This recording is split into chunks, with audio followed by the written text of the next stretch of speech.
The lead person for the Democrats in the U.S. Senate, Chairman of the Budget Committee, Senator Patty Murray from Washington State.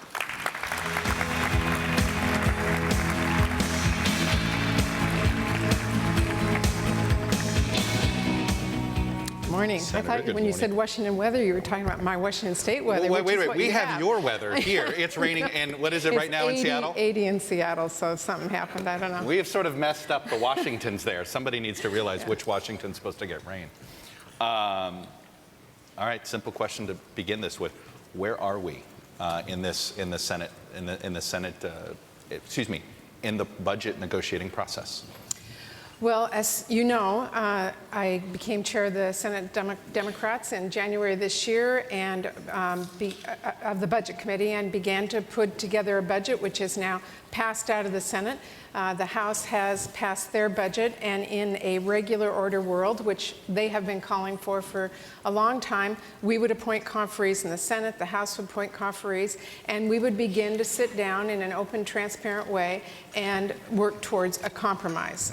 But unfortunately, at this point, the Republicans are objecting to us going to conference. So I find myself in a very difficult position, unable to negotiate a deal forward. So have you started, no formal conversations have begun with Paul Ryan, who is your counterpart on the House side. Have you had informal conversations with him? Paul has asked that he and I meet together and discuss some of the issues out there, but you know, we've been through this world before where if you're in a closed room and there's two of you, you're not going to get to a deal. This involves all of Congress, it involves all of the country, and the country really needs to see what the alternatives are. You know, when the reason that a budget is important is it really outlines our path forward in the country. It defines where we're going to be and who we are, what our investments are, how we're going to manage our debt and deficit. It defines not just today, but tomorrow. We can't do that with two people in the room. We need to have people from both sides coming together to compromise. That's what legislation is all about. All right. Even folks in this room might be a little bit confused by all the various budgets that are out. So you guys have a budget, House Republicans have a budget, and the president has a budget. What's the common ground between all three right now? You've probably studied all of these budgets as well as anybody. What's the common ground where we could begin the negotiating process? Well, that's a really good question, and I think that obviously the House budget and the Senate budget and the president's budget, which is similar to ours, are fairly far apart. I think the common thread is that we all recognize that the debt and deficit is impacting our country's ability to really make sure that our economy is on track, that we have, we know where we're going to go, that businesses have certainty, and that we need to find a path forward. I think the important part that we are looking for is a balance in solving this issue, in making sure that everybody in America participates in helping to solve this problem. That's why the word balance is so important to us, that there are both spending reductions and revenue, which every bipartisan committee has supported, to move forward with. Why doesn't your budget balance? Well, in fact, our budget moves us towards balance. And if you go back and look at Simpson-Bowles and all of the Domenici-Rivlin, every bipartisan recommendation that has been put on the table doesn't put out an artificial date to a zero balance. And the reason is because our economy is extremely fragile today. If we were to just immediately put an arbitrary date and cut, trillions from our budget, we would really impact a lot. We're actually starting to see a small part of that with the bad policy of sequestration that has been imposed upon us because we don't have a budget yet. And we're going to see more of that effect as it moves forward. It's extremely important that we get our economy strong again, that we provide security to people, that we get back on track as a country, and manage our finances in the long run. You said that the president's budget and your budget are pretty similar, but there's one glaring difference, and that is this issue of entitlements, the so-called chain CPI, which would change the way cost of living is done. some Republicans criticizing it as a tax increase because it would change tax brackets, but it would hit Social Security benefits. This is not very popular among members of your party. Is that fair to say? No, it's not popular, and I think that it does have a huge impact on seniors and their Social Security when everyone agrees it's not Social Security that caused the deficit.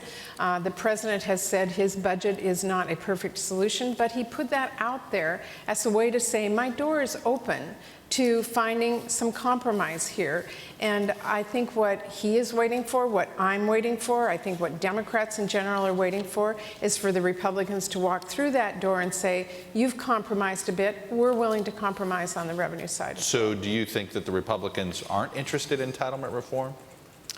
Are not Because interested are in they it. really interested in it because they don't have a plan out, or do you think that it's... The only thing to judge them on right now is the Ryan budget, which is, we all know, voucherizes Medicare, that's just not going to happen. I think that in this country, in this time, in the history of Medicare and where our country is, we know that Medicare is extremely important to provide stability, security, and medical care for seniors today and in the long run.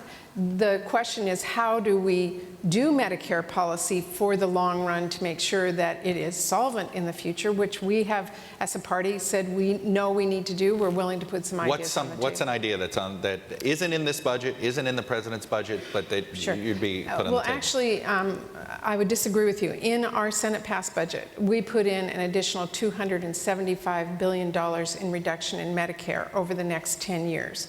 And that is a significant give.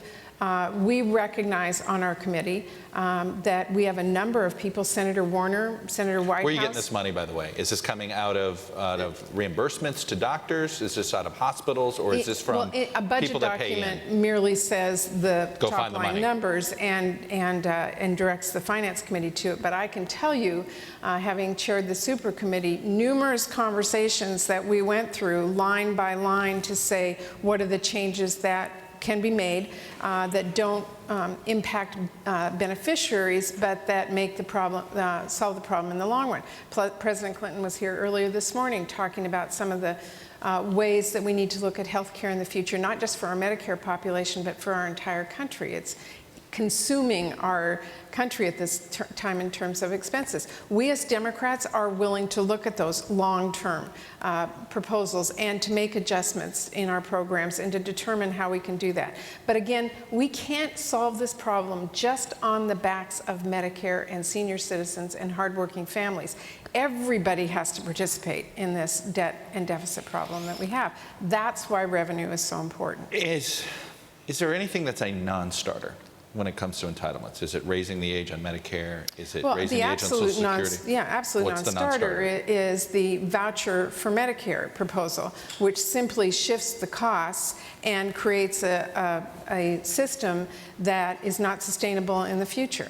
So, we're not going to undo Medicare with changes, but we certainly can look at ways to reduce the costs overall. And anything that's a non-starter, could you grudgingly accept what the president did on chain CPI, on Social Security, if it's part of a larger deal? Well, I think, again, I don't think that's a good solution. I actually think most people don't think it's a good solution within this, but it's a starting point he put out there as a discussion on what we Politically, if he's putting it out there, you guys own it. Is that... Well, I think it's actually a Republican proposal to start with, but now they're saying they don't support it because it raises revenue. So maybe it is a non-starter because everybody agrees they're not going to go there. But I think there are a lot of other things that we can look at in terms of getting our debt to a manageable place in this country. And again, this is really important. Look, by not having a budget deal today, I mean, it's Washington, D.C. speak, but by not having a budget today, what it means to businesses and families is that they are having to live with very bad budget decisions. Sequestration is a very bad policy. We are beginning to see the effects of that, and it's going to roll out more in the coming months and in the following years if we don't replace sequestration with a budget proposal that defines where we're going to make our cuts and where we're going to make our investments and where the revenue is going to come from. When is it going to take a crisis again? Is the debt ceiling coming up actually something that everybody in this process needs in a weird way, because it sort of forces action. It seems like the only time that any deal has happened is when there has been the proverbial gun to the head of Washington. Well, if there's nothing else I say today that's important, let me say this. Our country is tired of Congress managing by crisis. It has brought us to the point where we are at today with bad policies, bad implementation, sequestration being the most visible right now. And I believe that we have a job as Congress, and I think we should get to work putting together a budget. That's why going to conference is so important to me and to my caucus, and to many Republicans that I talk to as well, because managing by crisis puts our country in a very bad place when our economy is fragile. Compromise is not a bad word. It is part of what we have to do in this country. I come from a big family. We have 7 kids growing up. I mean, you don't get what you want for dinner every night. But you realize that sometimes, you know, you have to make changes. So what happened? You've actually been, arguably, you were in, or you've already been in a conference committee on this, super committee. Sure. You brought it up. There were key Republicans, I mean, this was 6 and 6, if I'm not mistaken.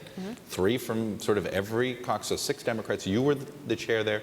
What went wrong? If you guys couldn't solve it then when the sequestration gun was to your head, how is conference going to go any different between you and Paul Ryan? Well, I think several things. First of all, what we ran into, having worked many, many hours to try and come up with an agreement, was a line in the sand from the Republicans that no revenue would be included.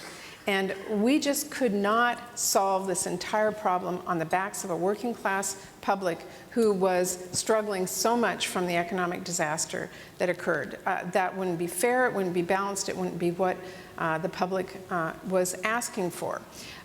What changes today? Well, we had an election where the public said, yes, we want a balanced approach. We want both spending reductions and we want revenue. And Republicans would say, you got revenue.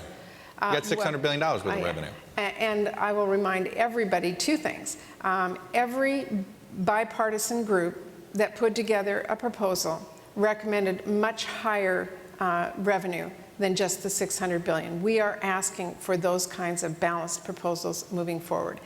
And secondly, what we're talking about today in our Senate budget is closing some tax loopholes that even Republicans, Speaker Boehner and Paul Ryan, have said wasteful spending.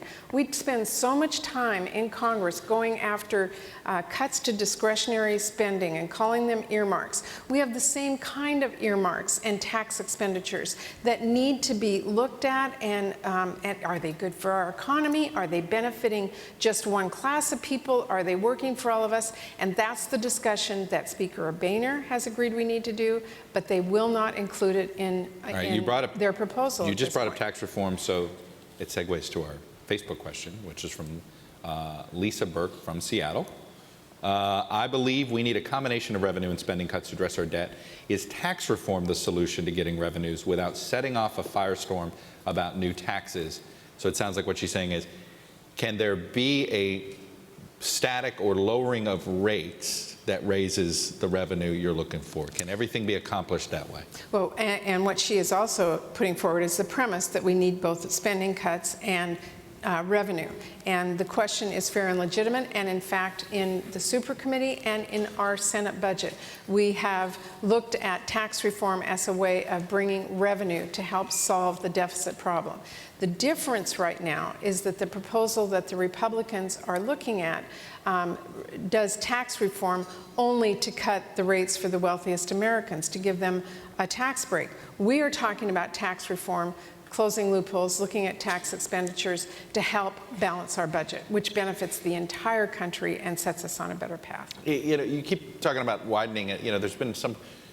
Is there enough individuals paying taxes into the government? You know, you hear this argument sometimes on the Republican side that everybody needs to pay more of their fair share on this front. So the idea of the different. Do you think a tax reform deal that sort of has people in lower income contributing some tax dollar is something that gets through? I think what the Republicans are proposing is lowering the rates on wealthy Americans, the rate, But what that does, if they're saying it's revenue neutral, is actually raises the taxes of everyone else. I mean, right now, being able to write off your first mortgage is incredibly important to a lot of middle-class families.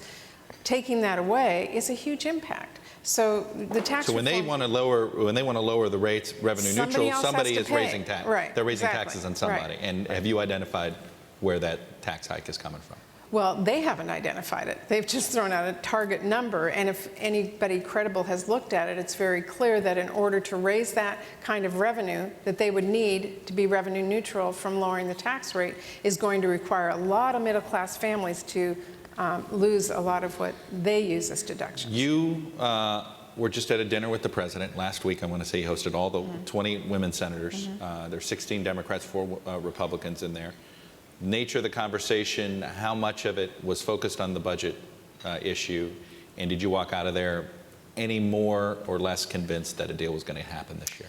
Well, I was very impressed with the conversation that we had, the 20 women who had dinner with the president. And you guys get together monthly. This is something the women of the Senate have been getting together this way ever since Barbara Mikulski started this a long time 20 ago. years ago. Yeah. And it was a very good conversation. A lot of it was about the budget. And what impressed me the most is Republicans and Democrats alike in that room, and we run the range, liberal to very conservative, were very serious about the budget issue. And in that room, almost to a person, I think, said, I'm willing to take a tough vote if everyone does.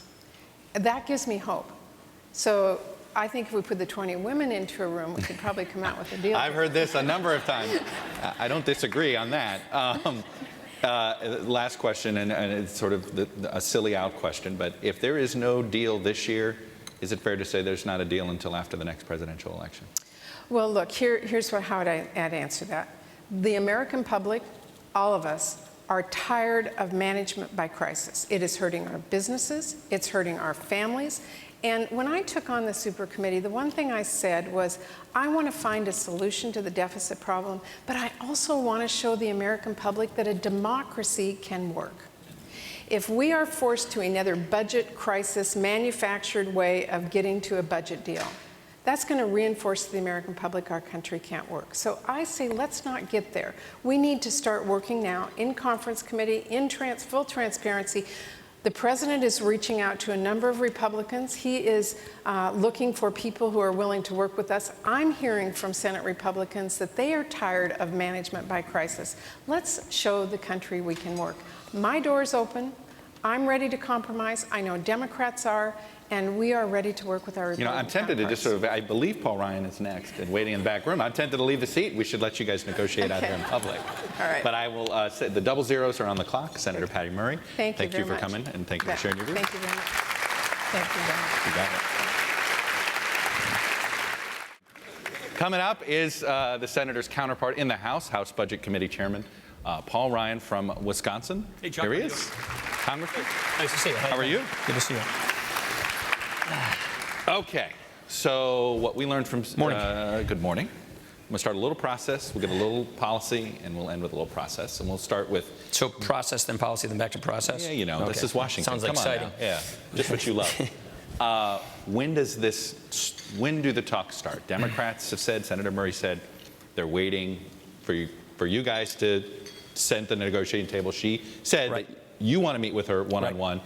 But the regular order, Harry Reid last night tried to get it started. Senate Republicans blocked him on that. When does the clock start? So we do want to go to conference, but we want to go to conference when we have a good chance of actually getting something done. The reason we think it's not, I want to get a deal. I want to get an agreement. We don't want to go to conference just for the sake of going to conference. We want to go to conference when we think we can get an agreement. The problem we experience, and this is more of a House thing than a Senate thing, is if we go to conference and have a months-long stalemate in conference, what ends up happening is people dig in their positions, and it makes it that much harder to get an agreement at the end of the day. Is that your lesson from the super committee? It is my lesson from the super committee. So know that our motivation is to actually get to an agreement. And the decisions we're making right now are to maximize the likelihood of getting an agreement at the end of the day. Does that mean you believe that you guys passed too political of a budget and they passed too political of a budget? Do I want my budget to become the law? Yeah. If Mitt and I won, we were planning on putting it together. But I get that in divided government, you don't get everything you want. And so we understand that. Let me give you an example. The president should get credit for putting chain CPI out there. Wasn't in our budget, wasn't in Patty's budget. He put it out there. Let's assume for the sake of argument that that might be part of a final deal. If we go to conference early, I can guarantee you'll see votes on the House floor prior to going to conference where virtually nobody votes for it, and it makes it that much harder for it to be part of a final agreement. Well, So, why? I mean, why would John Boehner, Eric Cantor, and Kevin McCarthy allow that to happen? They wouldn't. The Democrats can get control of the floor when you have a conference after 20 days that hasn't come to an agreement. So you think Democrats we would would do surrender the majority. And so we think that we want to go to conference when we have a chance of getting a deal. And that means if you have a months-long stalemate where the two political parties are just fighting each other, then you make it that much harder to get an agreement. I'm not saying John Boehner and Eric Cantor would let a vote like that happen. They would lose control over whether that kind of a vote would happen or not. And that's why we want to make sure when we go to conference, we're going to get something done. And this is where we have such huge worlds apart. Patty was pretty clear about that. Yeah. Our budget balances. It takes 10 years to balance. And so I would argue from a Keynesian standpoint, we're not hurting growth by balancing in 10 years. The problem is the Senate budget and the president's budget never balances, ever. So we have a disagreement on whether we should even balance the budget. That's number one. Number two, both the Senate budget and the president's budget have large tax increases stacked on top of the $1.6 trillion of tax increases that have already occurred in law starting 5 months ago. $1.6 trillion. Where do you get $1.6 trillion? The Obamacare tax increases and the fiscal cliff tax increases. I think that the health care tax increases are a little bit in dispute on some of those numbers, of whether that adds I'll up to just go with CBO. 1.6 trillion, but fair enough. So you're saying no more tax. This is, you can't start negotiations that have that on the table. So they want to say, agree to raise taxes, and then we'll later maybe talk about some entitlement spending or some spending cuts, which we right now won't agree to any in principle. That is hardly a smart way to start negotiating. The president did. But not the people we're dealing with in Congress. So I'm not trying to get, a squalor here, but the point is spending is the problem. For the last 60 years, we've taken about 20 cents of GDP to spend for the federal government. By the time my 3 kids are my age, we'll be taking 40 cents out of the economy to spend for this federal government at that time. That is the problem. You need to reform entitlements. You need to get spending under control. And then when we see the other budgets offered, which is, let's take the president's budget, for example. Take the smoke and mirrors away. It's about a $1.1 trillion tax increase with nearly a $1 trillion spending increase. Both the Senate and the president's budget have net spending increases. They don't even propose to have net spending decreases. So that is a very different world from the one which we're operating off of, and they're very far apart. So what we're trying to do is have conversations where we can find common ground. I think you asked Patty, where does this exist? There's really one thing that I've seen in these budgets. Of the three budgets? Of the three budgets. There's one piece of string, you think? Yeah, means testing is the one stream of commonality. I don't think Patty put it in her budget, but on the president's budget, he does means testing for Medicare. Mm-hmm. We propose means testing for Medicare. That's about all you see with respect to common ground. The point is their spending cuts, which are very few, are outwashed or outbid by the massive spending increases. And so we want to say, let's agree that we're going to get spending under control. Let's agree on some entitlement reforms that may not affect current beneficiaries. We've never proposed that, but let's prospectively, so we can get this debt under control, and we can't even get an agreement in principle to begin talking about that right now. What do you say to her? So there have been various studies on how to deal with this the fiscal issue, and all of them proposed higher tax increases than what the president what you guys ended up grudgingly coming to an agreement to at the end of last year. So there was 800 and a trillion that people have thrown other numbers out. There's 800 that clearly Speaker Boehner was willing to go at least another 200 billion. Where the president's number was, maybe it's another 400 billion, maybe it's another 600 billion, but it didn't seem, even in Washington numbers, didn't seem like we were far apart. Yeah, two points I'd say. What they're saying is raise more taxes to spend for more spending. We don't like that construction. The second thing is we want growth. The one thing that seems to be missing in this conversation all too often is what are we doing to grow the economy? What are we doing to get people back to work? What are we doing to have faster economic growth so we have more revenues, which is one of the best things we can do to get this deficit under control, especially in the short run? And this is where we think tax reform is extremely important.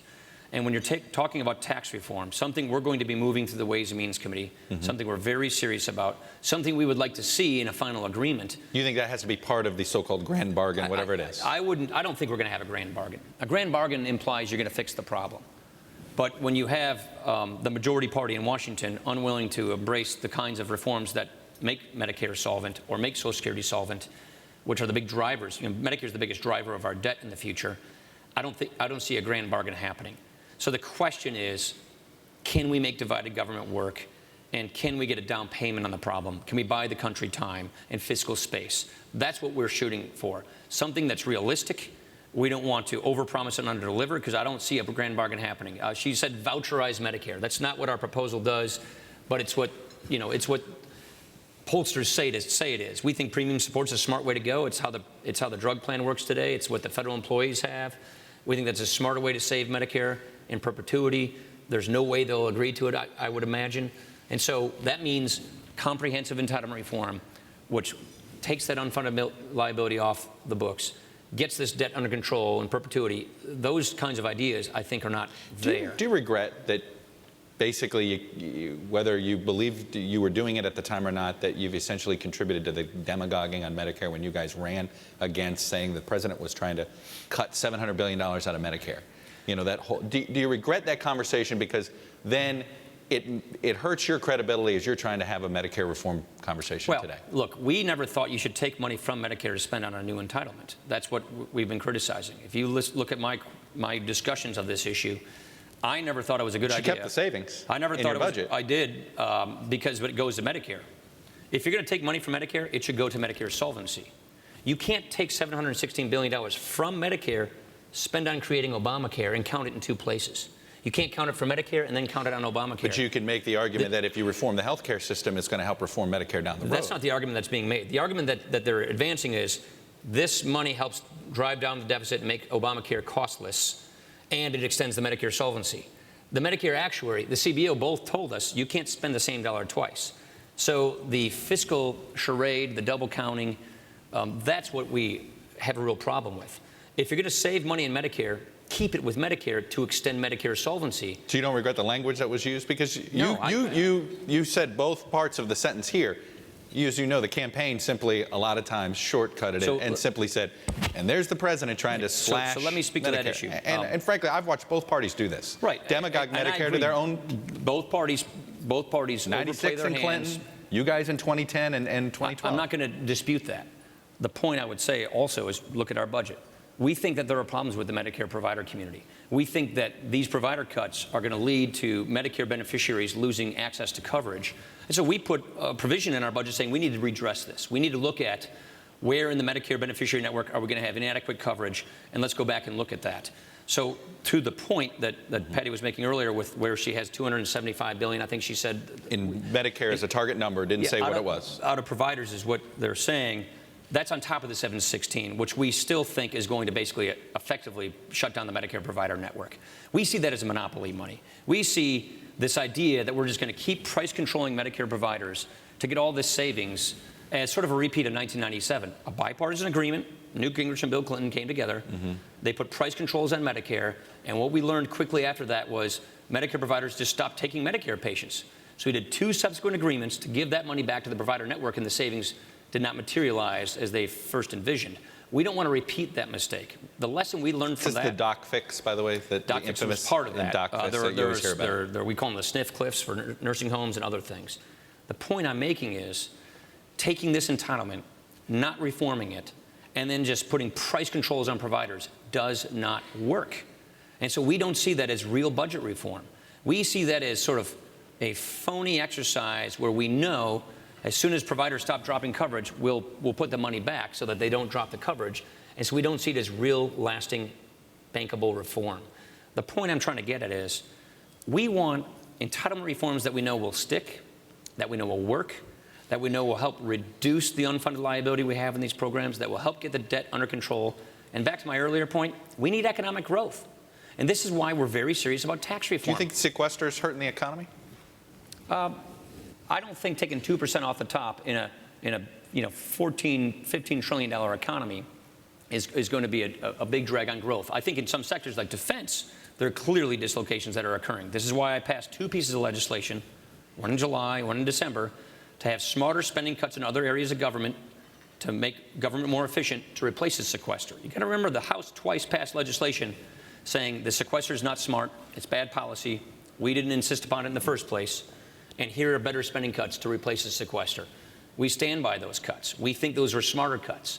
The problem is the Senate never followed suit. The president said, just give me a tax increase instead, which we think would have also been counterproductive with respect to the economy. But let me get back to this growth point, because just don't forget that. You need economic growth. And if we keep saying we'll just have what we call static revenue increases, that makes it really hard to get tax reform. And here's where we have differences as well. We're Patty, who I like Patty a lot. We have good, honest agreements with each other. They want tax reform as a means to growing revenue to the government. We want tax reform as a means to growing the economy, to getting people back to work. What that means to us is lowering tax rates, not closing loopholes and keeping high tax rates. It's closing loopholes in order to lower President's been open to lowering tax rates on the corporations. If there is revenue that is brought out of it. That seems to be. So why don't we have the Ways and Means Committee and Senate Finance Committees put together legislation, put together tax reforms, and see what those look like? That's something I think we should do. That's something that I think we should have that exercise. So Max Baucus, Dave Camp, parallel track needs to start. Go get them. And the likelihood of that happening? What's that? The likelihood of that happening? We're doing it in the House. We're moving forward. So we're going to lead on this issue. Baucus and Camp did do an op-ed, I want to say, about a month ago, claiming that they, and I think they're both genuine about it. He's in his last term at Ways and Means, Baucus in his last term. Is that going to get moving? We want to. We're going to do it in the House, whether the Senate follows or not. We're going to move forward. Now, here's my point I'm trying to make on this. The president says he wants to take the corporate rate down to 28%. Good idea. Problem is, that's only 20% of American businesses. 80% of American businesses aren't corporations. They file their taxes as individuals, subchapter S corporations, LLCs, partnerships. Their effective tax rate goes up to like 44% now with the January tax increase. That makes it pretty hard for them to compete internationally when the international tax rate on businesses is 25%. So this is why we take this very seriously. 9 out of 10 businesses in Wisconsin, they're not corporations. They're what we call pass-throughs. Right. So we want to get those tax rates down equally. Not just the big corporations, but you want to make it revenue neutral. Small businesses. You want to make it revenue neutral. That's right, because in order to get the tax rates down where we need them to go to be competitive and internationally competitive, you need that fiscal space, plugging loopholes to get the rates down. But if you do that, somebody's taxes are going up. Whose taxes are going up? The people who lose their tax shelters. And that's it. And that's people in the high end who. People in the high end. You're not messing with the mortgage thing. You're not messing with any of these other middle class. Everything's on the table. Everything on the table, and this is what we say in the Ways and Means Committees. We're not going to take anything off the table because we think once we start getting in this game of picking winners and losers in the tax code, which is what the tax code does today, we won't have a good outcome. Tax code's been that way for a long time. Well, you know, in '86, Rostenkowski, Packwood, O'Neill, Reagan, Bradley, they came together and they got this done. That's the kind of thing we want to see happen again. We would like to think there's an opportunity for a bipartisan agreement on tax reform, which gets us growth. We would like to think we could get to a bipartisan agreement on entitlement reform, and that's the kind of agreement we want to see at the end of the day. I am running out of time. I did have a Facebook question from you, from a Peter North of Massachusetts, and it was a one-off, but I am curious. Could you ever imagine, it's about lifting the income gap, the income cap on Social Security contribution. Can you ever imagine raising that or even creating a donut hole that raised it on more wealthier folks, on contributing more as a way to fix or make Social Security solvent for a longer period of time? I think there's a better way to do it without economic problems, which is means test the spending, means test the benefit formula itself. Doesn't sound like you're totally ruling out the idea of raising some of that. When you lift the cap, you also pay out a benefit. You get 15 cents on the dollar at that level of income. And so where this conversation inevitably goes, I've been on a number of commissions that look at this, is, well, we should cut the benefit off. You know, if Aaron Rodgers is going to pay, you know, his FICA tax on all of his salary, and by the way, he should be the highest paid player in the NFL. He deserves to be. Total common ground here, and there should be a resolution that's passed on that. But then he'll have a huge benefit. Most policymakers say, well, that's not fair. Then cut that off. Then you turn it into a welfare program, and it's not like a social insurance program. Most of us want to make sure that this has the feel of a social insurance program and not a welfare redistribution program. Second point is, what about the self-employed person? What about the dentist with a few chairs? What about the farmer? Right. Their income tax rate goes up over 50%. Very bad for self-employed people, bad for economic growth. So the tax increases, I think, are the wrong way to go because it produces bad economic output. But let's focus on means testing the benefit formula itself. You can get the same kind of savings without doing devastation to the self-employed community or to jobs. Not only have double zeros, but I'm also getting yelled at in a monitor that says I got to go introduce the next guy. So anyway, Congressman Paul Ryan, Chairman of the House Budget Committee. Thank you, sir. You betcha. Good to see you. Go Pack. See you. Our next guest is somebody who is not only a current senator, Ohio Senator Rob Portman, Republican from Ohio, but somebody who was the head of OMB, the Office of Management and Budget, during the Bush administration. So somebody who's well-versed in budget issues, and we'll see where he stands. He's now chit-chatting and doing, I think, some green room negotiating with Paul Ryan there. But anyway, let me introduce Rob Portman.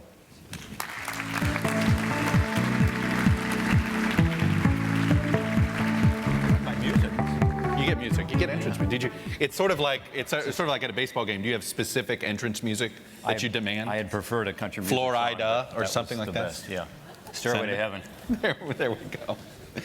Stairway to Heaven. That's another way to talk about the budget. Right? Yeah. It's kind of like Everybody wants to get there. No one wants to do what it takes to.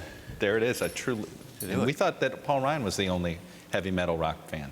Yeah, I go Where? across the board. When does? By the way, thank you for having me on. Gene Sperling is supposed to be speaking now. I apologize to those of you who are You guys are here switching. just for Gene. All the Gene fans are here. But we've got a vote in the Senate, so Gene kind of let me go ahead. He did say to me when he told me Did you that threaten him when you sent him this email? Well, when was I this a threat? When I was changing his schedule, he said, Rob, I'll do it, but you may regret this. And that's all I'm saying. But seriously, thanks to Gene.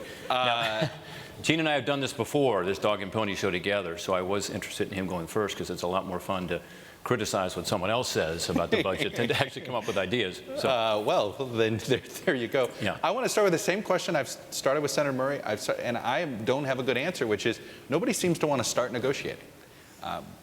Paul Ryan made it clear that they're not ready yet to start the conference process. They want to have sort of a side negotiation first. They don't think they're in a good place. The Senate Democrats, you were probably on the Senate floor last night and saw this exchange between Harry Reid and Ted Cruz, which got a little ugly there at the end about trying to start the negotiating clock. Why won't the clock start? Well, I think there are two negotiations. One is the formal negotiation in a budget resolution, and given the budget that was passed in the Senate, I think the difference between the House and the Senate is so great that that's not likely to be successful. You think that's not a useful exercise at this Well, point? I think it's a useful exercise different? because I think we need reconciliation at the end of the process, but not having the president's involvement and having a more middle ground approach that the administration can bring to the table if they choose to would make it very difficult to make any progress on these two very different approaches to the budget. The real negotiation has to take place, in my view, between the president and those of us in Congress who want to get something done. And that is beginning. I was just going to say, is that, all right, you've been, these dinners, President golfing with a couple of people that we assume would be part of this group of 16 or 20 of Republicans that seem to be. Saxby-Chambliss got a hole-in-one yesterday, which means that there will be no tax increases, which I think is great, great news. So they bet on that. That was what it was. That was great for the economy. He actually asked me to golf with him, which was a huge mistake because I am so bad. I'm such a hacker. The president had the three. From my understanding, Mark Udall, Saxby-Chambliss are the two best golfers in the Senate. Is that the truth to this? Although Corker played well yesterday, they said. But he was really lucky I wasn't out there. And the course was lucky. I mean, a lot of divots. So we have these 16 to 20 Republicans. This is how this process is going to go. Patty Murray and Paul Ryan are basically, they've got their budgets. They've done what they've had to do. But this process is between a group of you and the president? No, I mean, I think everybody's going to be involved. I mean, in this town, nothing happens behind closed doors, which is okay. This needs to be something that is transparent. At the end of the day, this is going to affect the lives of millions of Americans in fundamental ways. And so, it's going to be a process. Everybody will be involved. Patty will be involved. Of course, Paul will be involved. But it requires presidential leadership. And, I've talked about this before, but if you look back, whether it's tax reform, 86, or whether it's Social Security reform, 83, really the last two examples where we did something significant to try to improve the economy and deal with our, at that point, what seemed to be a huge debt and deficit problem, which, by the way, seems small relative to what we have now. It has always involved presidential leadership. It must. First, the president's got to ultimately be supportive in order to have it become effective and enacted. But second, the resources of the Office of Management and Budget that I used to head and the Treasury Department and so on are critical to this. So, you know, the president's got to step up and show leadership. Well, did he not with this budget? Do you believe he did? Started. He started in a small way, and I think that's important. And as you know, I've talked a lot about that publicly and privately in our hearings we've had on the president's budget, talking about the fact that putting chain CPI on the table at all, I think, is a step in the right direction. Saying in the budget, for the first time, by the way, that the savings that come from reducing some of the preferences in the corporate tax code ought to go back into lowering the rate rather than being used for deficit reduction generally, I think was a positive step. That's in the budget for the first time. So I think you take those small steps in the right direction and you build on them. And look, the president's taken some heat from his side of the aisle on chain CPI. And some members of the Republican Party seem to more interested in the politics of this. I mean, you had Chairman of the House Republican Campaign Committee, Greg Walden, say just that. Yeah, and look, it's a more accurate measure of inflation. It's the right thing to do, in my view, from a policy point of view. In terms of the politics, there are Republicans who believe that we should wait until until we can have another election. Perhaps, the last one wasn't good enough? Perhaps getting a majority in 2014 in the Senate, perhaps getting a new president in 2016. I don't think the country can wait. I mean, I honestly believe that we're in trouble as a country, both in terms of the fiscal problem, but also in terms of our economy. And if we wait until 2017, which is in essence what that's saying, that attitude, I think we're taking a huge risk. And so I think we have to engage. And I'm not suggesting that... How many people share your view in the Senate, in the conference, Republican conference? Republican conference? I think the majority, honestly. Do you? Yeah, I do. I mean, I think there are some who, you know, unlikely to be there almost no matter what. But there are others who are going to take a hard look at this who might surprise you. I mean, I think there are a lot of members who understand that this is a pivotal point in our nation's history. It's not just about getting through the debt limit. It's about dealing with what is otherwise going to be a huge impact on the people we represent, because our standard of living will go down, because we are risking a financial crisis that would make the one in 08 and 09 look relatively small. You look right now what's happening. You know, yeah, the stock market's looking pretty good. Wages are going down. I mean, so it's an economic issue too. There's a real squeeze out there. Healthcare costs up, wages down. You know, people who are serious legislators on both sides of the aisle recognize that this is a pivotal point and we have to act. And by the way, if you think about it, in the past, dealing with issues like tax reform or entitlements, I mentioned 83 and 86, it tends to come with divided government. George Bush tried this, as you recall, with Social Security when there was a Republican Congress. It didn't get very far. No. In part because of the politics. They're tough. No question about it. It's that third rail of the New York subway system. You grab and you're electrocuted. Right. And if you grab it together, you sort of spread the shock a little bit. And that's the opportunity that I see really in the next several months here, and we've got to take advantage of it. I've had some Senate Democrats, and I don't, not the Senate Democrat that was up here, but some Senate Democrats whisper to me, unnamed, say, don't Republicans realize they'll never have an easier negotiating partner on the other side of the aisle than President Obama? And in fact, they say this out of, some of that is out of fear. They think President Obama is going to be more of a compromiser than they would be in the Senate Democrats. Yeah. How many Republicans sort of either believe that that is true? Well, Chuck, you and I may disagree on this, but the president had an opportunity with his own fiscal commission to step up. He chose not to. He rejected their recommendations. You think if he endorsed Bowles-Simpson unequivocally at that time, owned it, and the only place to find it right now is on whitehouse.gov. I always like pointing that out to folks.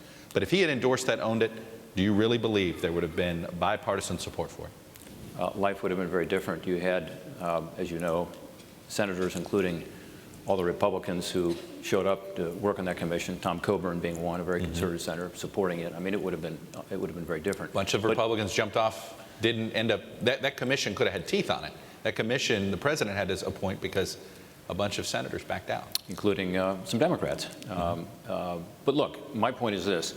If you look at this president's record in terms of his inability to show leadership on these issues, there's no wonder there's some skepticism. When Paul Ryan came out with his budget, instead of saying there's some stuff we can do here, this is the budget from last year, there was a frontal attack, you know, with Paul sitting in the front row. And so I understand the skepticism. It's a healthy skepticism. It's based on some of the previous actions of the administration or inaction. But I think those Democrats are making a point that we ought to listen to. And look, Meaning you do buy into the idea that you probably have well, you might get a better deal from President Obama than you would from Harry Reid. yeah, I mean, it's trust but verify, but not to even engage, I think, is a huge mistake. I mean, let's see whether he's serious or not. If he's sincere, I do believe we can do something significant. It may not be called the grand bargain, but folks, unless we get started, both on the economic growth side of this, which is, in my view, tax reform, and then also on dealing with this long-term problem, which is not going to be solved unless we get at the mandatory spending, which is now about 65% of the budget, growing at a faster rate than the rest of the budget. CBO just told us that Medicare, Medicaid, and Social Security, incredibly vital programs, and we've got to save them, but that they will grow at 95% over the next 10 years. They'll grow by almost double. They've also told us, by the way, that if we don't do something on the spending side, we'll go from about 22% of GDP today to about 39% in 3 decades. Historic average, as you know, is 20% over the last 50 years. You can't catch that with enough taxes. It's simply not possible. So when folks talk about balance, you ought to ask them, are they talking about revenues, which are now projected to be at 19%, spending at 39%? This is in a few decades. This is not, like next century. Are they talking about 29%? Is that the balance? If so, higher taxes by far, of course, we've ever had. More than doubling of all of your taxes. We couldn't get there, in my view, with 100% taxes on the wealthy, so we have to come up with a new tax form based on the historical data on what it was like when we had a 70% tax rate and so on. So when people say, like me, we've got to deal with the spending, this is, as Bill Clinton said famously at the Democrat convention in another context, it's math. I mean, this is not ideology. But do you walk in, but speaking of ideology, I feel like I heard some from Senator Murray when it came to the issue of Medicare age, and I feel like I heard some of it from Paul Ryan when it came to the issue of taxes and revenue. Do you walk into this saying, I'm not going to be a part of any deal that includes any more tax increases? No, I walk into it saying we've got to solve the issue, which is spending. And if there's a sincere effort on spending, and if we come up with some changes that are really structural changes to begin to bend the curve, and if we do tax reform, not just... And it ends up raising revenue, and it ends up raising a little revenue, you can sign on to something like that. Well, look, I mean, we'll see. I do think that... See, we're making progress, right? We had one, right? I do think that one of the factors we had to look at is behavioral changes, and therefore what people call macroeconomic or dynamic scoring. And as you know, in the budget debate in the Senate, I offered an amendment that was actually passed by the United States Senate that said, yes, we should have the benefit of looking at the dynamic score. Why did I want that so badly? Because both how you design tax reform and how you look at this issue in terms of revenue ought to include what the Congressional Budget Office and the Joint Committee on Taxation, not some of these outside groups, but what our internal analysis says in terms of what the macroeconomic impact is going to be. And it will show with regard to the business tax reform, which, as you know, I'm very focused on, because if we don't do this, we're going to continue to lose jobs and businesses overseas. And on the individual side, there will be revenue increased through growth. Now, the president's going to insist on some static scored revenue, he says, in order to do anything on entitlements. Those of us who are interested in getting to yes are going to have to look at that and have to look at it in the context of what other aspects of tax reform are going to help the economy. So this will be the discussion. And by the way, it is a discussion that has been taking place really for 5 or 6 years. You look at these other commissions. I was just going to say, are we really that? I mean, I hate to say, I mean, it feels like we have. There's all these things on the shelf. You can just pick and choose. It's even a la carte, right? Oh, I like this from Alice Riven. I like this one from Alan Simpson. Is it that easy, you think? It's not quite that easy, because there's a little thing in Congress called scoring. So, people say, gosh, just pick up this proposal. Well, when you go through the process, for instance, on tax reform, you've got to go through the Joint Committee on Taxation, and you've got to live by their score in order to legislate. So legislating is a little more difficult than coming up with a recommendation to commission. But having said that, there are a lot of good ideas out there. We're not lacking ideas, we're lacking political will, and I do believe that if we don't solve this problem, again, we put the country in great jeopardy. All right, let me get a Facebook question in here, directed to you from Cynthia Coombs from Louisville, Kentucky. What policies can be put in place today that can help our country train and prepare a workforce for the jobs of tomorrow? So a little one-off in the conversation. Right. This goes into this larger debate about how government spends some money. Yeah. There is some joint agreement that government should spend some money on things like this. Yeah. Look, one of the huge issues we face in our economy today is the skills gap. We have 400,000 people in Ohio looking for a job today. We have 100,000 jobs open. Why is that? It's primarily because those people who are looking do not have the skills to fill the 100,000 jobs that are open in Ohio. So people say unemployment's going down. Not really. If you look at the labor participation rate, if you just assume that the same labor participation, I mean people in the workforce are looking for work, as when the recession began, we're at 11.3% unemployment. Well, don't forget, some of this is a lot of this is demographics. Some of it's demographic. All right, I mean, we are an older aging pollen. But that doesn't account for the lowest labor participation rate since 1979, since Jimmy Carter was president. So my point is, there's a huge skills gap here. One thing the federal government can do that I'd love to have be part of this final agreement is to take the worker retraining programs that are done at the federal level, because we have between $15 and $18 billion a year, Chuck, that we're spending, and have it work much better to close that gap. Right now, there are 46 programs spread over 9 different departments and agencies, and the GAO has studied it and said there's all kinds of duplication, waste, inefficiency. I happen to have legislation on this with Mike Bennett, Democrat from Colorado, who's a former superintendent of education. So do you feel like there is a way to consolidate this? Oh, there is. Streamline, consolidate, put performance tests in place, ensure that the skills people are getting are actually needed in the region. There's all sorts of opportunities here for the federal government to partner better with the states. This is one of 4 or 5 things that this country needs to do right now to avoid us from continuing to fall behind in terms of the economy. I'm just curious, where should this be housed? You know, everything has got to be housed somewhere in the government. Well, is this something Labor Department, is Education most of it's Department? at Labor with we have the Workforce Investment Act and TAA, Trade Adjustment Assistance, and that's good. That's fine. But it should be something that is not spread over all these other departments and agencies, and there are opportunities here for us to get people to work right away if we provide that training. Two out questions. Debt ceiling looks like September, October. Yeah. Is it going to be a crisis when it comes up? And if so, do you actually need it? Is it going to be needed as the trigger to force the talks? Yes.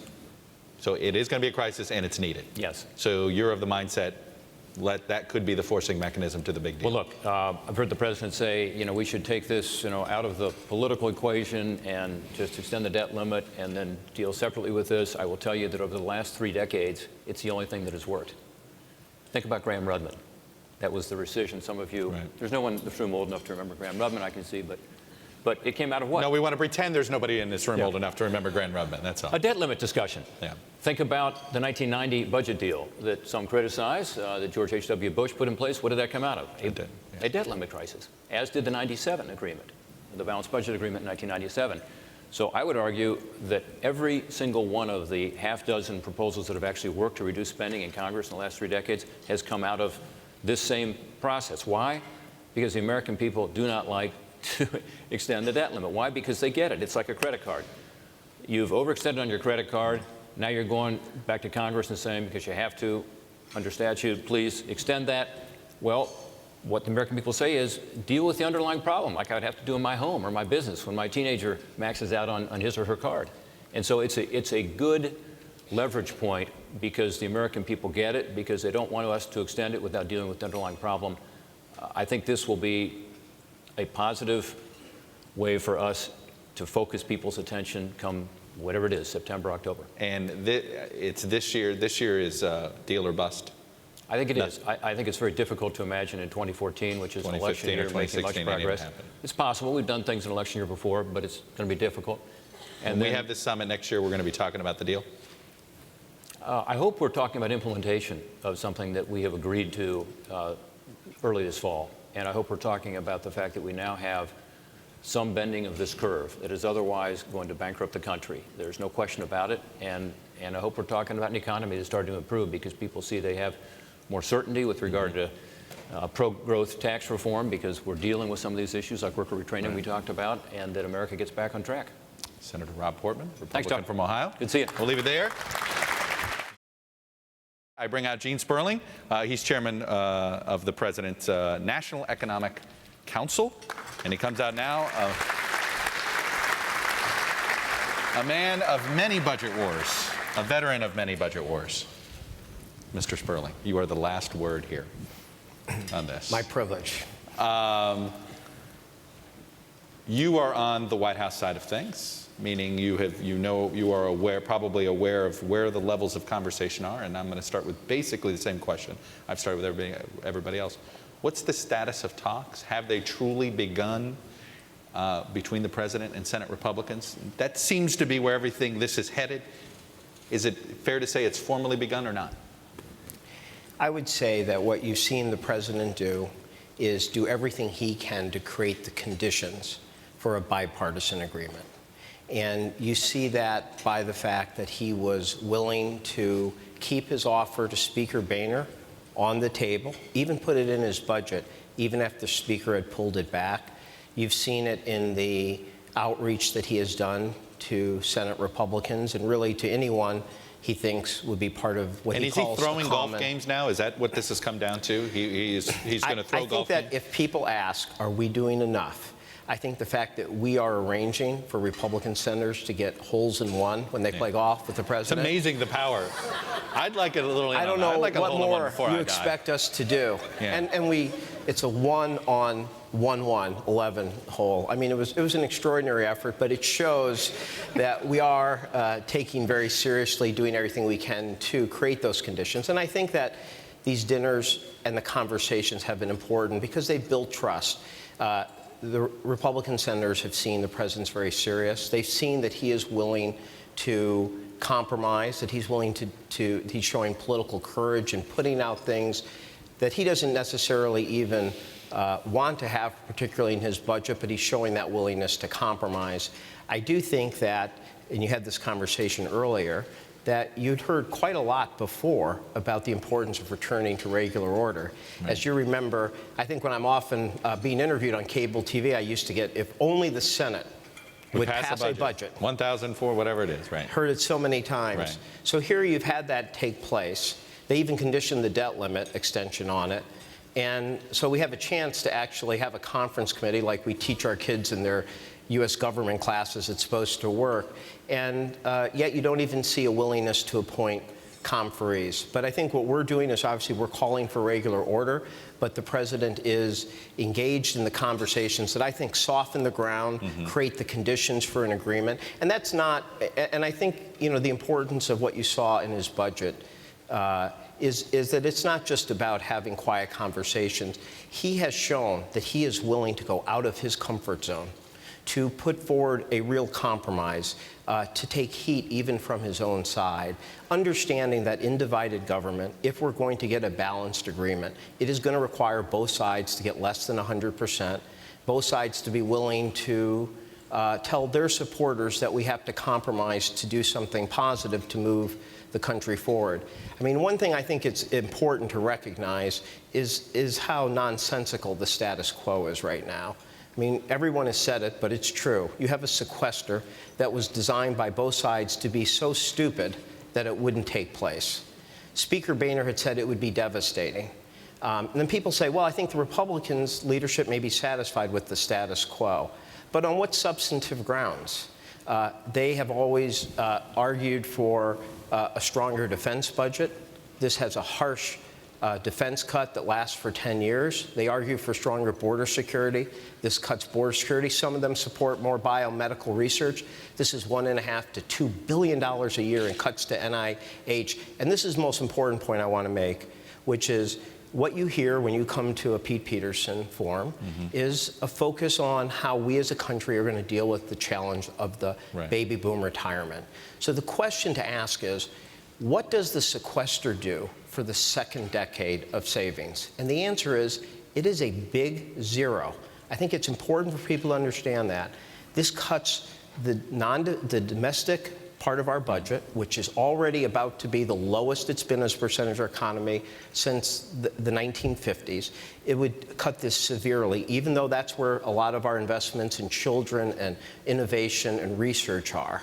And then it has a small cut in entitlement savings, which, and this is important, ends exactly on the 10th year. It goes away.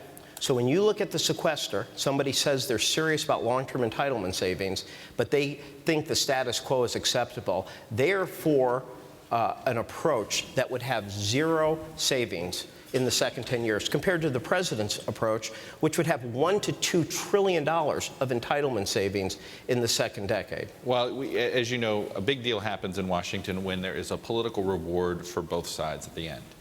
Is it fair to say when you see how Republicans, they're not paying a political price on sequester as far in their own districts. They don't believe that they are. Doesn't that tell you that the sort of the politics of spending has changed in such a way that the Republicans are just going to be in another place? Well, you know, again, I don't understand what substantive goal it serves for them.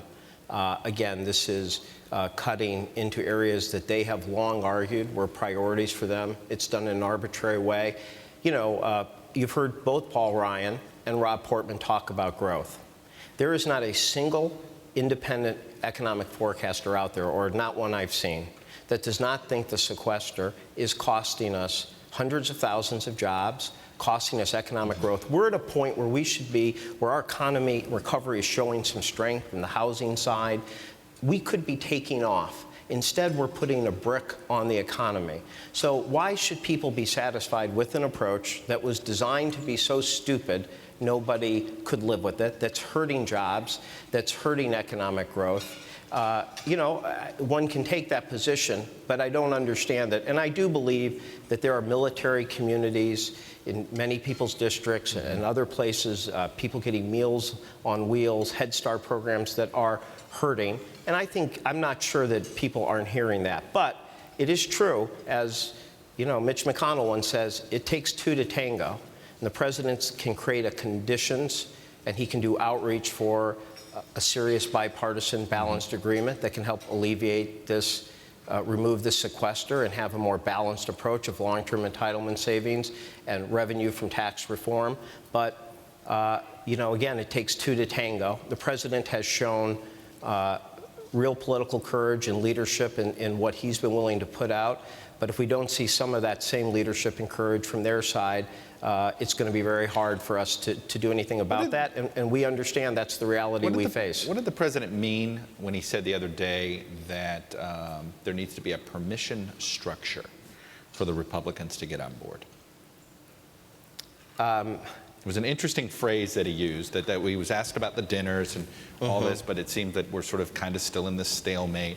And he said he was trying to create this idea where there has to be a permission structure for Republicans to get on board. Well, I think in divided government, when you have a budget agreement, and you're right, I've been part of this. I was one of the negotiators in 1997. You know, deficit reduction is never easy. It's never fun. It requires hard choices. And when you have divided government, whether it's 1997 or now, it requires compromise. And I think what you need, though, is for both sides to be able to feel that they achieved enough of their objectives, that the compromise in the areas they don't like is acceptable because the plan as a whole is balanced. What we care about, and I think many progressive Democrats care about, is that you want a plan that's going to be good for jobs and growth now, because we need this recovery to strengthen to help alleviate long-term unemployment, help middle-class families. You need a budget agreement that allows us to still invest in the future.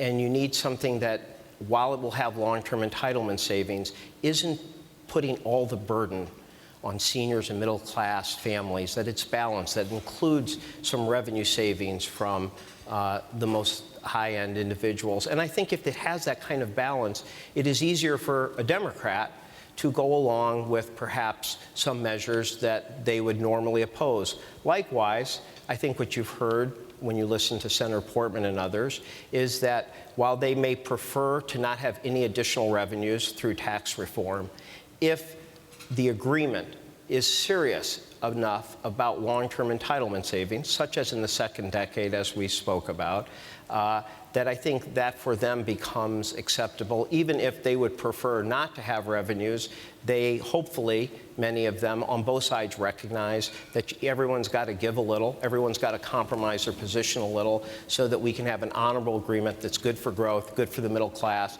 good for the confidence that comes from showing we're dealing with our long-term entitlement challenge. Is there a part of the Ryan budget that you could, and specifically the Medicare plan, that the president could adopt? Well, Except, you know, in a larger deal. Well, you know, if you look at and yes, what... I'm trying to have a negotiation now, open the air. Yeah. Well... Just what you guys hate. You know, we've always thought this negotiation would happen with you. I understand. So I've come ready. I appreciate it. But I'll be very specific. December 3rd, Paul Ryan, Speaker Boehner, Majority Leader Cantor write the president a letter saying that if we're going to accept $800 billion in revenues, or we'd be willing to do $800 billion in revenues if you took this deal that Erskine Bowles had suggested to the super committee.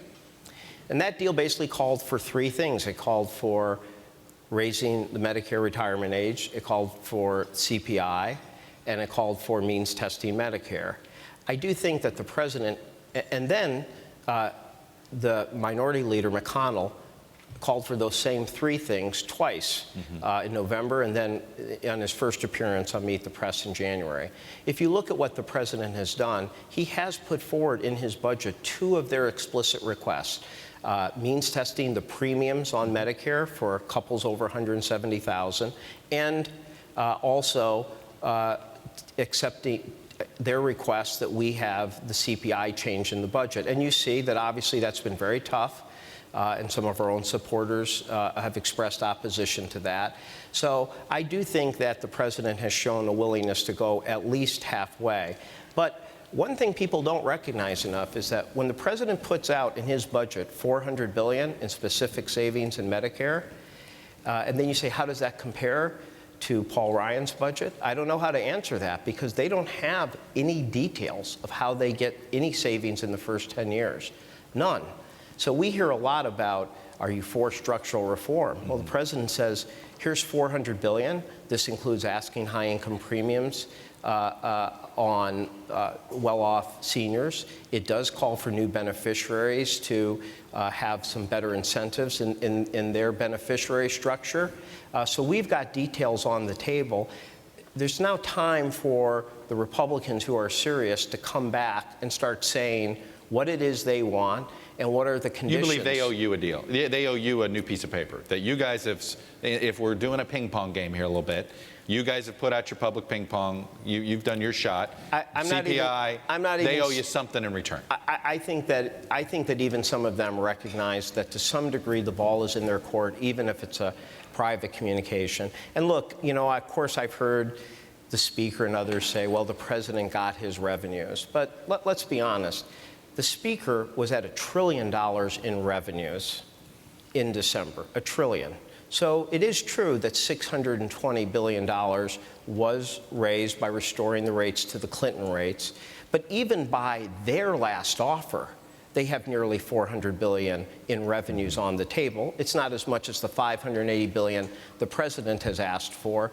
But the fact is, there shouldn't be this absolutist position from them that you can't have any revenue because they've already expressed. Do you think they want to do a deal? What's that? Do you think they want a deal? Look, I've kind of given up on trying to read minds and motives and incentives. I think that You'll regret it if you do. I do think. Let's just stipulate that I'm a very intimidating and threatening person, and then we can go on.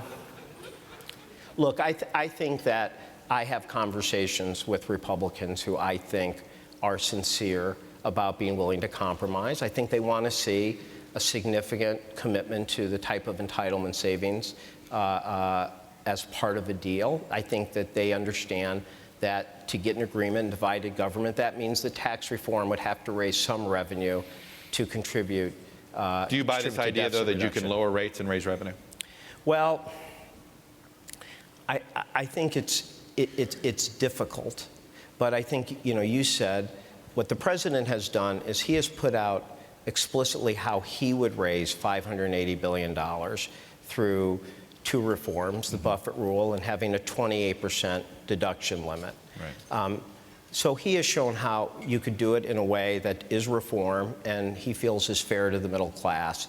But he's always been clear that he doesn't claim to have all the good ideas in the world, and if the Congress was to come back in a bipartisan way with a tax reform that raised that amount of revenue and met his basic fairness goals, that he's open to other ideas. Now, can you raise that much revenue for deficit reduction and still raise enough to lower rates? It's very difficult, but the president's never put that off the table. I do think when you look at what the House Republicans are talking about, going down to 25%, and that has two problems.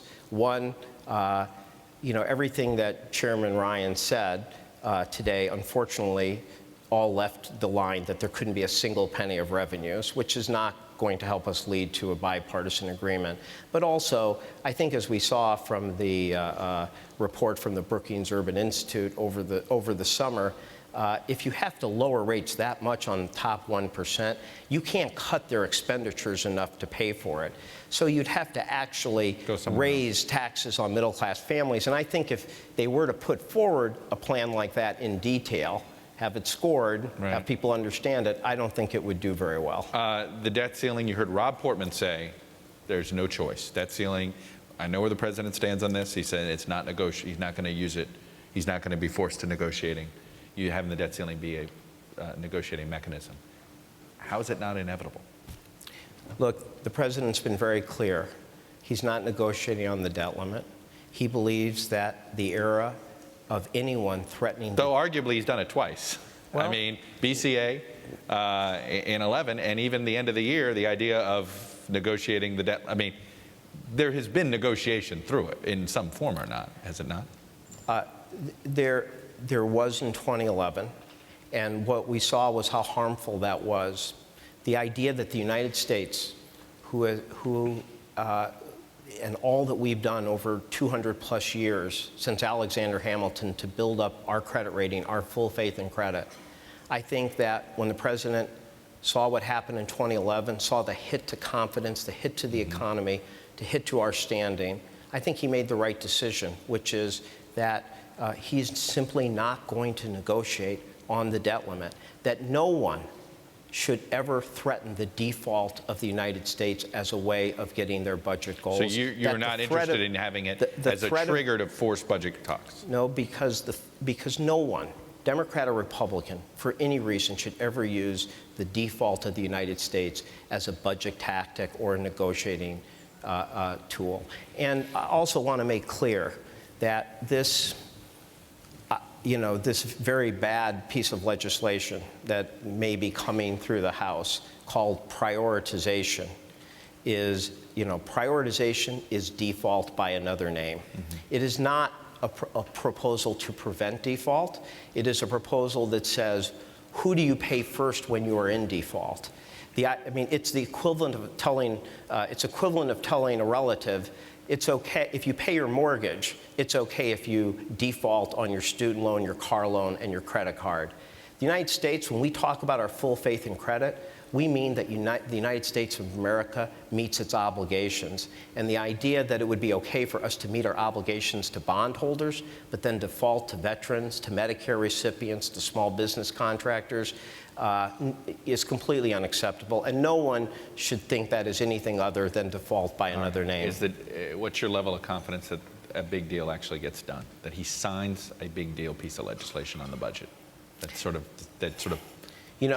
punts a new battle for 5 or 10 years. I know, and I'm so good at this that I would get it exactly right, but then there'd be so little for people in your profession to do. I mean, is it a better than 50-50 chance or no?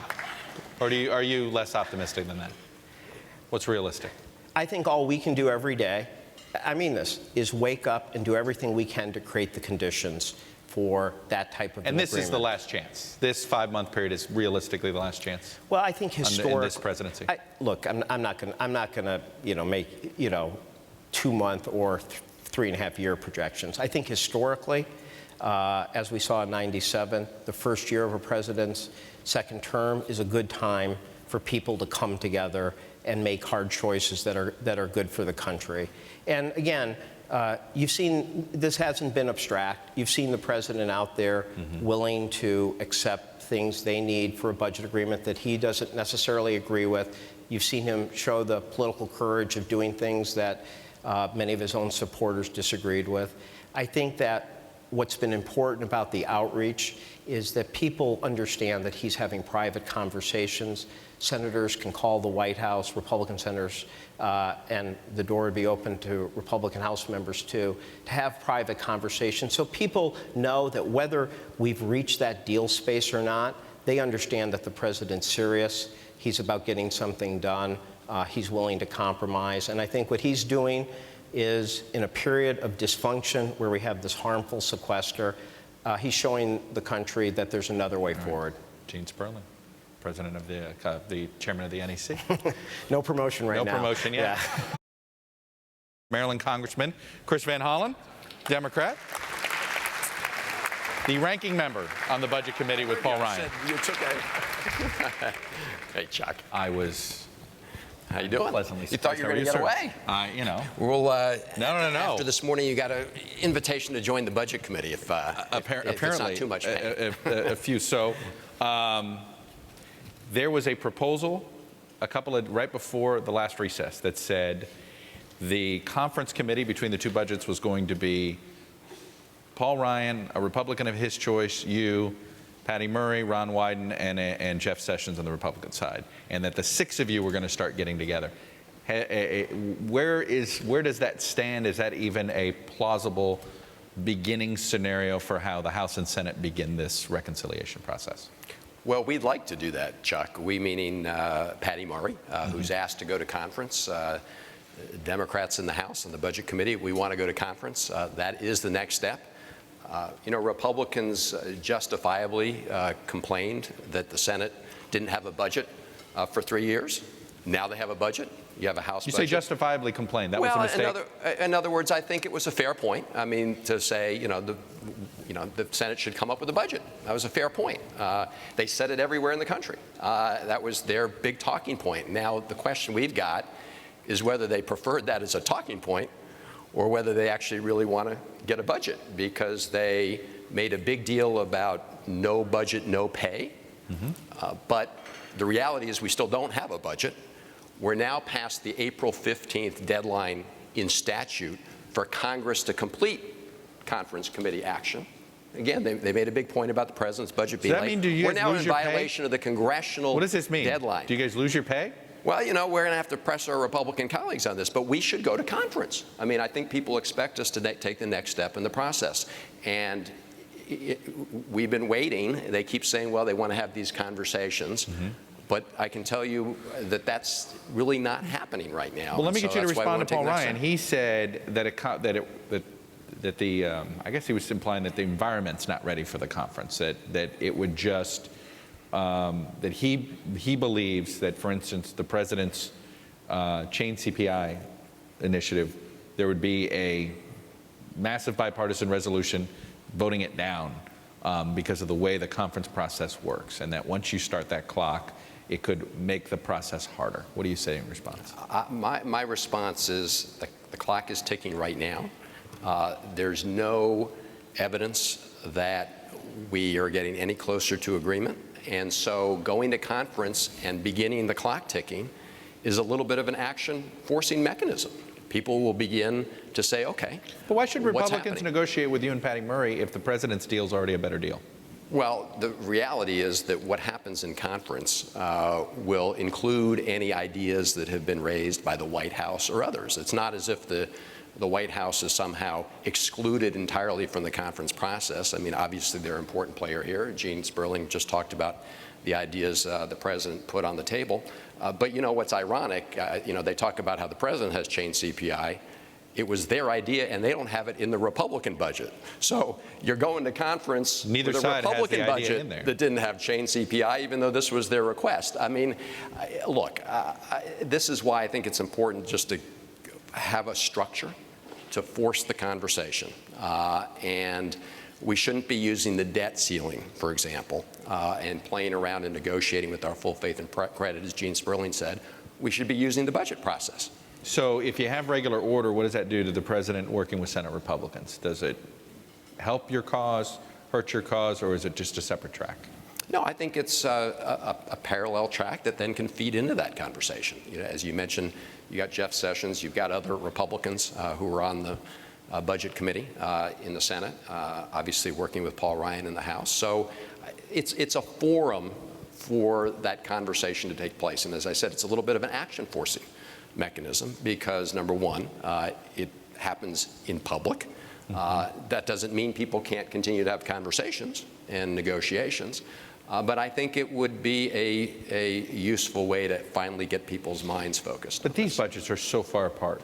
How does it even begin? Let's say we went to conference, and you sit there, and I mean, you know, it is, to use the cliche, one budget's for Mars and one budget's for Venus. I mean, it doesn't seem as if we're maybe we're in the same universe, but not the same. Well, planet. they are far apart. There's no doubt about it. I mean, they're as far apart as they've been before. I think that it. But how does the conference process work? Well, I think actually it would benefit the country and maybe force the parties to come closer together by having to put these arguments out in the light of day. After all, our Republican colleagues said for a long time they didn't want to have these backdoor conversations. I heard Rob Portman talk about presidential leadership. Let's remember that in December, after the Speaker decided he couldn't bring back a package that would get a majority of his own party in the House, he said he didn't want to meet with the President one-on-one anymore. So I think that having that conversation in public, reinforced by whatever conversations people want to have, could be useful. Now, look, one of the main impediments to moving forward, obviously, has been the Republican position on revenue. And they have taken the position that you cannot close one tax loophole, eliminate one tax break for the purpose of reducing the deficit. That every dollar you raise in terms of eliminating tax break has to go dollar for dollar into reducing the rates or some other break. It would be as if Democrats said, okay, we agree that this is not a high priority spending program, so let's cut that spending program, but you know what? You got to backfill that spending dollar for dollar. Why should tax expenditures, which are a form of spending through the tax code, get a totally different treatment in these negotiations? And yet that's obviously been an impediment. Look, as Gene pointed out back in December, the Speaker said, number one, he would do $1 trillion in revenue. He also said he had a plan to raise $800 billion by eliminating tax breaks. He said he had a plan. I would like to see that plan, because that plan raised revenue not by raising the rates, but by eliminating certain tax expenditures. So, you think that's possible? Mr. Speaker, you know, you think that's possible? Well, Mr. Speaker, if you had a plan in December, do you believe it's why don't you put it forward to raise $800 billion and lower rates the tax code, pre the $600 billion? Do you think that's a? Is it possible to both lower rates and raise that amount? Oh, I think that actually is possible. The issue, of course, is how much you're going to lower rates by. And after all, there's a lot of running room between $800 billion, which they said they could raise, and $4 trillion, which they claim they can eliminate in terms of tax expenditures to reduce the tax rate to 25%. Remember, they say they can reduce tax expenditures by approximately $4 trillion to buy down the rate from 39 to 25%. So certainly you can generate $800 billion through tax reform. How much you can lower the rate by and still generate, you know, is another question. But we'd like to see it. In other words, put your own plan that you had in secret on the table. That would be part of the conversation. Can you support the President's Chain CPI initiative and the means testing on Medicare? Two things that are not in this. Well, the issue with Chain CPI is it's presented as a more accurate measure of inflation. So to the extent that's true, as a policy matter that makes sense. The problem is, as it relates to seniors, there's a lot of evidence that suggests it's not true, because seniors they use a greater share of their income on health care. Health care generally has been rising faster in terms of price than other goods in the economy, and therefore they end up paying a higher share of income, higher inflation. So that's kind of a factual question. That's a concern as it relates to seniors. Other parts of the Chain CPI, which also help reduce the deficit, it seems to me make sense. In terms of Medicare, look, on Medicare, Part B has already got a lot of means testing. The President has proposed some additional modest means testing. That's certainly something that can be looked at. There are other proposals the President's made. But our fundamental difference in approach between on Medicare has been Paul Ryan has his voucher idea, which we believe doesn't help contain rising healthcare costs. We believe that just transfers rising healthcare costs onto the backs of seniors, whose median income is $22,000, versus the approach we took in the Affordable Care Act, which begins to move us away from a strictly fee-for-service system into one that rewards providers based on quality of care and can help reduce healthcare costs. In fact, there's some very good news recently that maybe healthcare costs per capita are actually rising more slowly now than at any time in the last 50 years. Part of that's due to the slow economy. Part of that may be due to some changes in the way people practice medicine. Why should Republicans negotiate, though, with you and Patty Murray? I mean, there's this whispering I hear among Democrats who, while both exasperated with Republicans, also are nervous and say, it's amazing they don't see that they'll get a better deal from the president than they'll ever get from Senate or House Democrats. Is that a fair? Well, look, I think that all the ideas should be in the mix. What comes out at the end of the day is got to be part of a negotiating process. But I think, the president recognizes, let me first say, there's a lot more in common between the Senate Democratic budget, the House Democratic, and the president's budget than is different. Including a major upfront investment in infrastructure, replacement of the sequester, and a balanced approach to long-term deficit reduction. So with the exception of the items that you just mentioned, not small especially items. change CPI, there's not which of course, as I said, is not in the Republicans' own budget, is not a significant, they're not significant difference. So I think that we could come to some agreement. Now, in terms of... Basically, you can envision reluctantly supporting change CPI, some of this stuff on Medicare, if it's part of a larger deal. Yeah, I said, I didn't say that, but I said that we would look at all the elements in the president's budget and look at all the elements certainly in our budget, and obviously the Republican budget is on the table for discussion. But we need to take the next step in the process, go to conference. Why doesn't the Democratic budget balance, and should it? Do you believe in a balance? Should the federal budget be a balanced budget? Well, I think our priority, our absolute priority, has to be economic growth, right? In the short term and in the longer term. And that needs to remain our focus.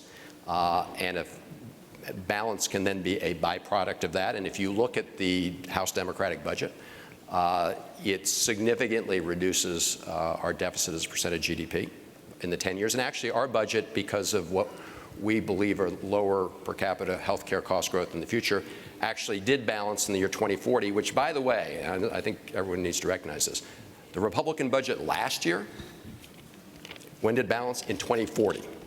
So this new notion that somehow 10 years from now is a magic number is totally inconsistent with the budget they had on the table last year.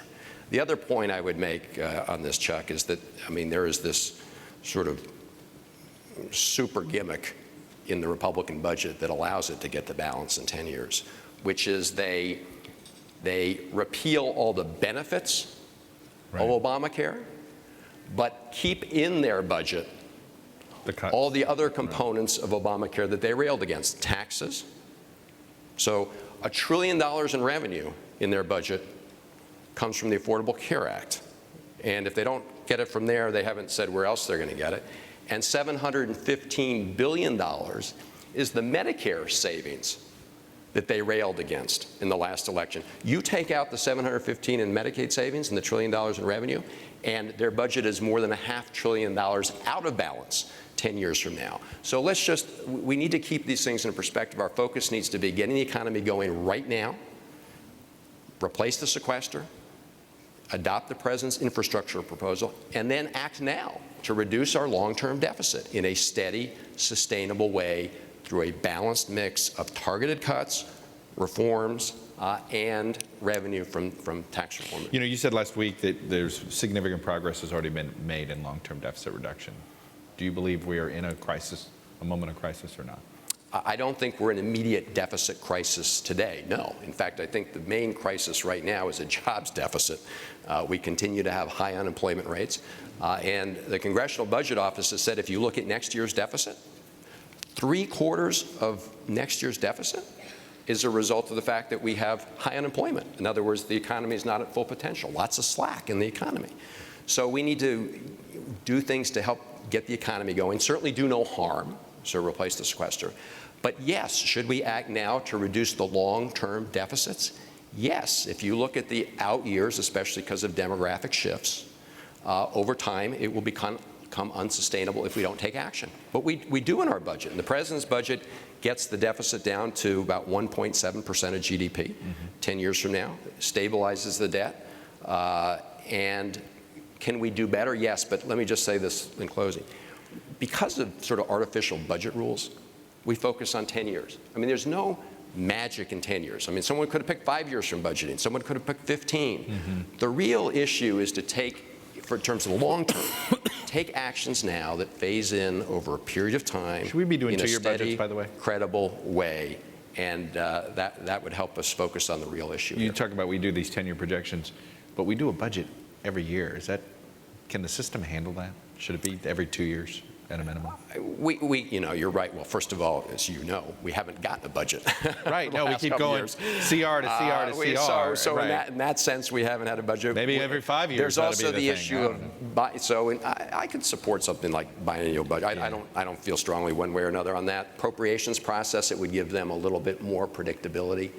They could do things on a appropriators really want that. Yeah, but the more I look at the budget process stuff, while some of it can help on the margin, it's no substitute for an agreement on these big substantive issues. Is it fair to say if a deal doesn't happen this year between the president and Republicans, the deal doesn't happen until 27? We're on this hamster wheel for another 4 years. I think it's much harder. I think it's much harder because, right now you would hope that there's enough pressure on both sides to try and get an agreement. I'm not sure that there is, but I hope there's enough interest in coming together right now. And as you know, the president's working it hard. We'd like to go to conference. We should do that right away. The president continues to have this dialogue with members of the Senate. Chris Van Hollen, ranking member for House Democrats on the Budget Committee. Thank you for having me. All right. Thanks, brother. There we go. Thank you, sir. Thank you.